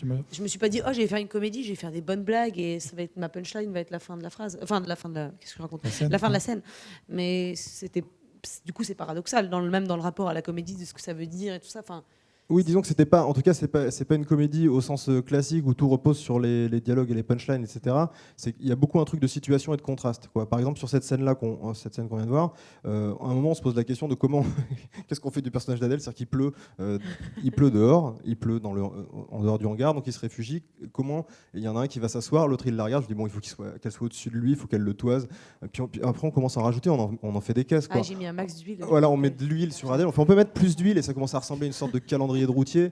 Et je me disais, là, on va quand même pas trop loin. Adèle, elle était à fond aussi. Et on trouvait ça marrant en fait de pouvoir déplacer le truc en disant à ce moment-là, elle doit être monstrueusement sexy et en même temps complètement virile, avec une espèce de couteau qu'elle plante dans le truc en lui disant.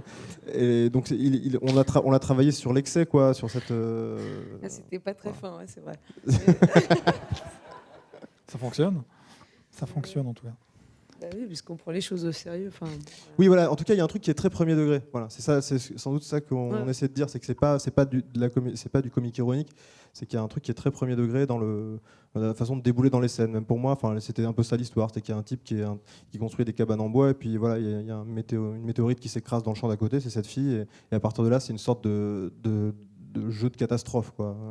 Dès qu'on la suit, il se passe un truc pas possible, quoi. Il essaie de l'aider, il se prend un déluge, ils font un petit barbecue de renard en forêt, il y a un incendie, voilà, c'est comme ça que le film avance. Ouais. Moi, je sais pas quoi dire en fait là, du coup, mais il y a une question. Non, il n'y a plus. Et puis si, elle faisait effectivement beaucoup trop de sport, hein, ça je confirme. C'est vrai, il m'a dit d'arrêter à un moment. C'est vrai que j'étais trop. Parce qu'on là, je sais pas si c'est moi parce que c'était anamorphosé là où j'étais, mais c'est vrai que je suis assez carré quand même. Dans le film, c'est pas mal, oui. Ouais, on avait fait des essais costumes et à la fin de la prépa, on avait peur qu'il faille en refaire. Ouais. Mais oui, tu faisais beaucoup de vélo, beaucoup de boxe. Ouais, de natation aussi. Et de natation. Un truc autour de la natation. Voilà. Et d'ailleurs, tu as eu droit à ce moment-là, peut-être le plus beau compliment de la part d'un coach sportif qu'on peut avoir. Ah oui. Parce qu'on devait lui apprendre une nage très spécifique qui est nagée uniquement par les commandos marines aux États-Unis. Donc il y a une espèce de mélange de 8 nages qui est hyper différent. Enfin, il faut avoir une sorte de corps de poisson. Et donc on montre à Adèle, c'est hyper compliqué. Puis au bout de 2 longueurs, elle sait nager ça tout à fait normalement. Et le coach sort et nous fait « Vous avez une actrice qui est hyper aquatique. » J'étais pas peu fier. On a voulu mettre ça sur l'affiche, mais avec l'aquatique Adèle Haenel. Ça sera un beau mot de la fin, mais on va quand même passer oui, après la naissance des pieuvres. Le temps passe vite, vous voyez. On a déjà parlé pas mal de temps, mais c'est pas encore fini parce qu'on va pouvoir passer la parole au public. En tout cas, si vous avez des questions ou des réactions. Ouh là là, il y a déjà deux questions là-bas. Je vais vous prendre l'un de vos micros, peut-être, et on va vous prendre un micro et voilà. Merci. Donc il y a 2 questions là-bas. Bonsoir. Salut Adèle. Salut. Ça fait long. J'avais une question parce que c'est un truc que j'ai jamais. On a eu l'occasion de se voir sur 120 battements par minute, mais il y a une question que j'ai jamais réussi à te poser. C'est jusqu'à où, dans ton jeu, à quel moment le lâcher prise, tu le laisses pour reprendre contrôle. Enfin, je ne sais pas comment l'expliquer, mais c'est dans les émotions.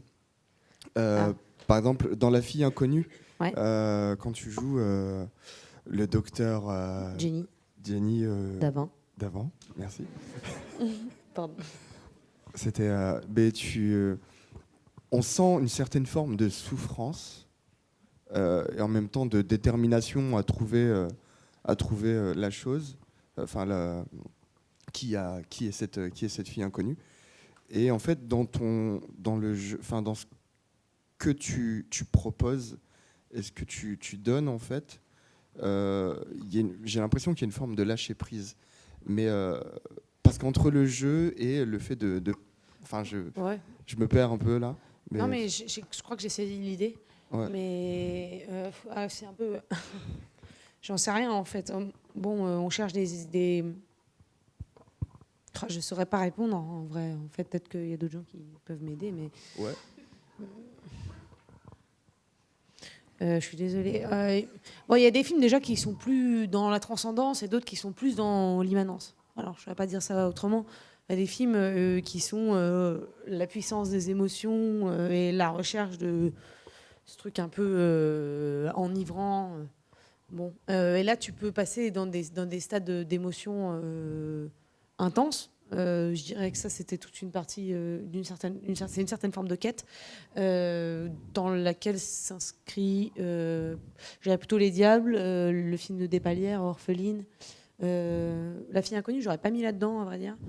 Bon, bref, c'est un certain type de film qui fait ça, dans lequel là, pour le coup, ton rapport avec le réalisateur, il est presque. Enfin, le réalisateur, c'est une sorte de passeur qui t'amène à t'autoriser certaines choses, un certain état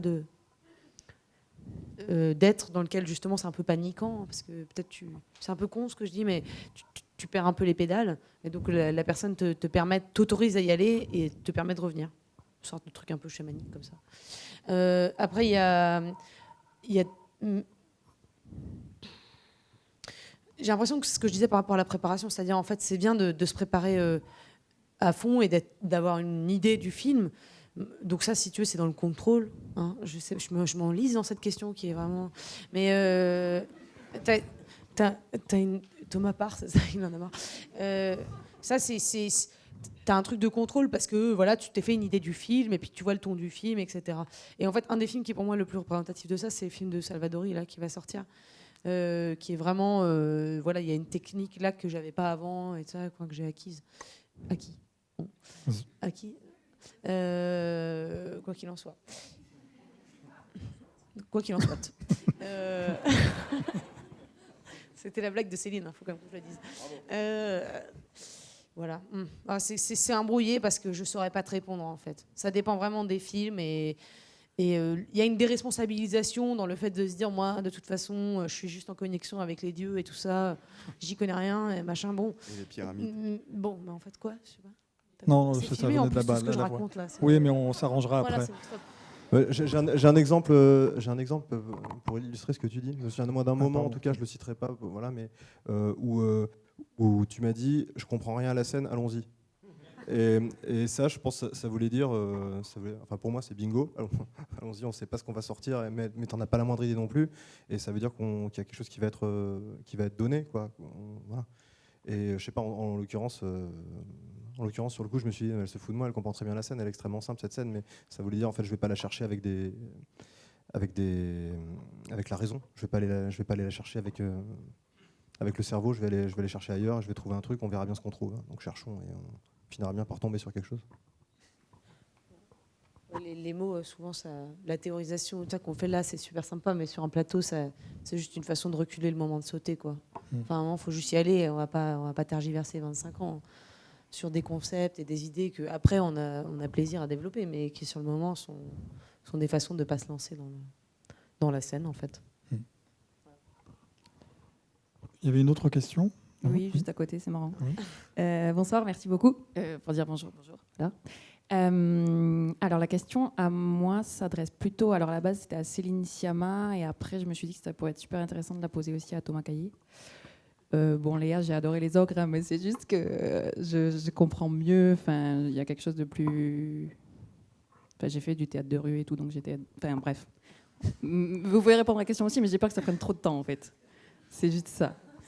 Du coup, la question c'était, Céline... Vous avez fait un film super personnel, je trouve. Qu'est-ce qui a fait... Est-ce qu'il y avait d'autres sujets que vous aviez en tête pour réaliser ce premier film? Et si oui, qu'est-ce qui a fait que vous avez choisi celui-là? Comment vous avez trié en fait ce que vous alliez mettre à l'écran et ce que vous n'alliez pas mettre à l'écran? Et même question du coup pour Thomas, parce que c'est un sujet qui est... Mais c'est pas drôle, je vois pas ce qu'il y a de drôle. Parce que comment vous avez choisi le sujet du film en fait, tout simplement. Voilà, excusez-moi, merci beaucoup. Et Léa, je vous en prie, ça m'intéresse énormément. Ah, c'est un peu vaste, surtout que finalement, enfin c'est un peu l'exercice de style du jour, mais la génétique des œuvres, surtout 10 ans après, à la fois du coup je peux vous répondre hyper autoritairement et en même temps c'est un peu du flanc. Moi, j'avais surtout le sentiment à l'époque que j'avais pas le choix de raconter autre chose. Et qu'il y avait aussi... que j'étais aussi en train de faire un artisanat, en fait. Moi, j'étais surtout j'étais en train de faire... J'étais à l'école. J'avais pas d'ambition. J'avais plein d'ambitions, mais j'avais pas d'ambition pour ce que j'étais en train d'écrire, autre que déjà réussir à le faire, à l'écrire. Et justement de ne pas être dans une pure expression personnelle, mais arriver à penser une forme, à ce qu'elle soit généreuse, à ce qu'elle soit rythmée. C'est plutôt ces questions-là en fait qu'on se pose. Et puis là-dedans, il y a des trouvailles, il y a des idées qui vont être assez intimes, et puis il y en a aussi qui vont être opportunistes, ou des opportunités, quoi. Et que c'est la somme de tout ça, et de toutes les décisions dans le temps, parce qu'en plus un film, ça se fabrique pendant des années au final.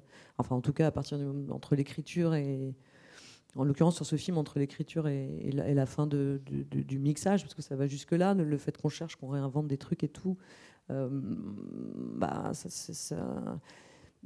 Ça se trouve au fur et à mesure. Là aussi, c'est un peu pareil. Il n'y a pas de transcendance ou de romantisme absolu de quel sujet et de comment c'est du travail en fait. C'est du travail et en fait, quand j'ai revu le film hier, je me disais c'est un film qui est obsédé par le rythme et par la circulation d'objets. Et je pense que finalement, on peut dire, je sais pas, quand je serai morte, sur ma tombe, il y aura sans doute cette citation sur la photogénie. Mais je pense, là, on peut dire oui, ok, je sais pas, la meuf est cinéaste queer ou je sais pas quoi. Moi, je pense que je fais des films où il y a des objets qui circulent entre les gens. En réalité, je crois que c'est le point commun dans tout, jusqu'à Ma vie de courgette ou sur un cerf-volant ou un médaillon dans Naissance des pieuvres.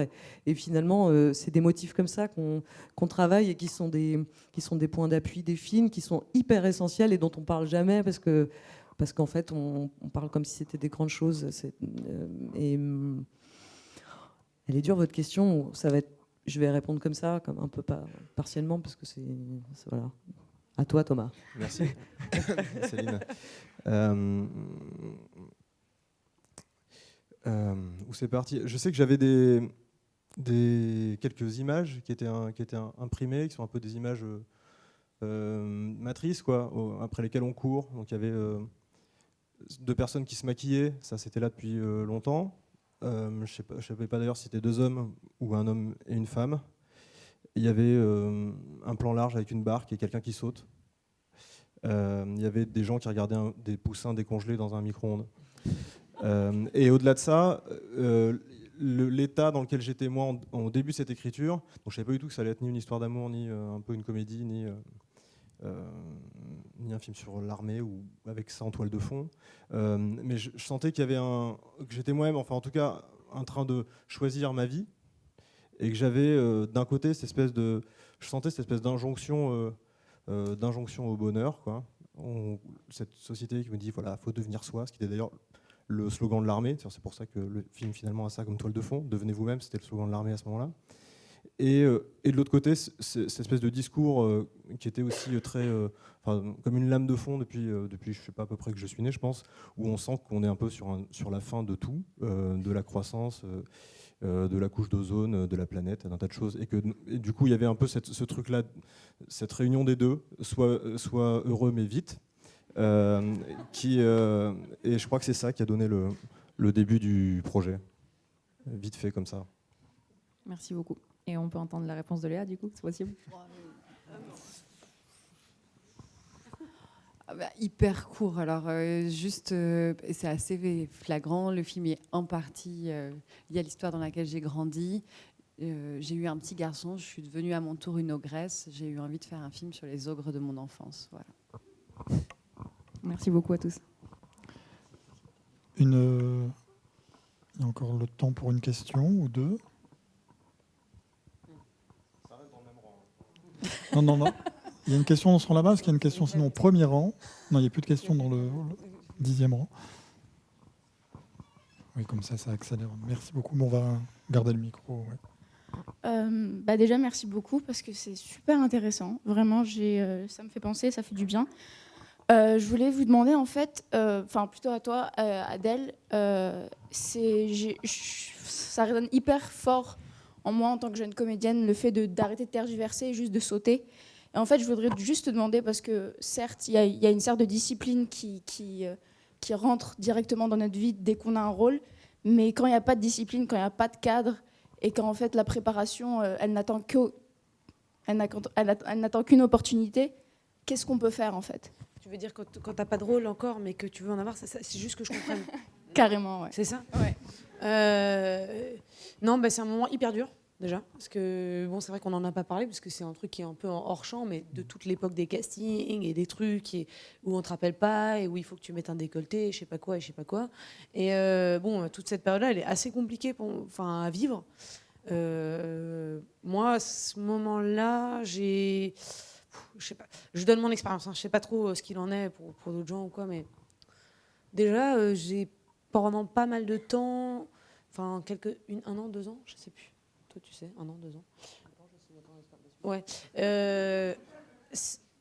Il y avait un truc chez moi où j'osais pas trop y aller. J'étais en cours, je faisais une prépa d'économie, puis après j'ai fait la fac, et je me disais oui, je peux faire ça, peut-être, tu vois, je faisais comme s'il fallait pas rentrer dans une sorte d'église, quoi.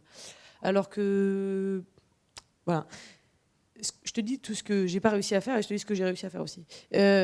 Donc en fait, un moment qui a été clé, c'était le moment où je me suis dit maintenant, en fait, je vais pas faire comme si je voulais autre chose. C'est-à-dire, en fait, tu as tellement peur de rater, de ne pas être pris, parce que c'est violent, parce que c'est un truc qui est ta passion et qui est ton cœur à nu, quoi, vraiment, que tu n'oses pas vraiment dire à un moment, il faut y aller sans se jeter dans le vide. Il y a Indiana Jones, il y a un moment où il se passe ça, genre il fait le premier pas dans le vide, là, tu vois. C'est ça, en fait. C'est ça. Il y a un pas comme ça à faire. Vous pouvez peut-être même plus, et peut-être parfois on tombe aussi. Mais en tout cas, il y a vraiment cette idée-là. Après, ce que j'ai appris pendant les castings, s'il y a des comédiens parmi vous, c'est peut-être intéressant, c'est comment essayer de comprendre, même dans des castings sur des films où tu t'en fous, c'est pas intéressant, c'est pourri, essayer de comprendre la demande qui est faite. Essayer de comprendre le positionnement que la personne va avoir. Parfois, c'est très simple, hein, quand tu es une fille, c'est juste il faut que tu sois une infirmière jolie, etc. Et essayer de voir en quelque temps, tiens, qu'est-ce que je peux faire? Mais ça, tu peux préparer ton casting, hein, en disant, bon, voilà, j'apprends par cœur mon texte, je suis hyper calée, et ça. Et après, quand tu vois le directeur de casting, essaie de voir pendant les 20 minutes que tu as à répondre aux questions non formulées. Alors ça, je ne saurais pas dire autrement. Encore une fois, tout ça, tout en sachant que n'importe quelle préparation sera jamais meilleure que l'adéquation au moment, quoi.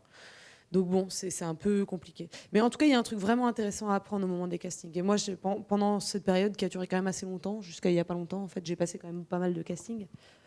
Et j'aimais bien parce que c'était une façon de je sais pas, de se former comme si tu veux à la dissertation rapide ou finalement de faire des propositions qui étaient un tout petit peu sans être trop lourdes, parce que c'est aussi un risque, tu vois, quand tu es en casting, de faire des trucs vraiment genre lourdingues pour te distinguer.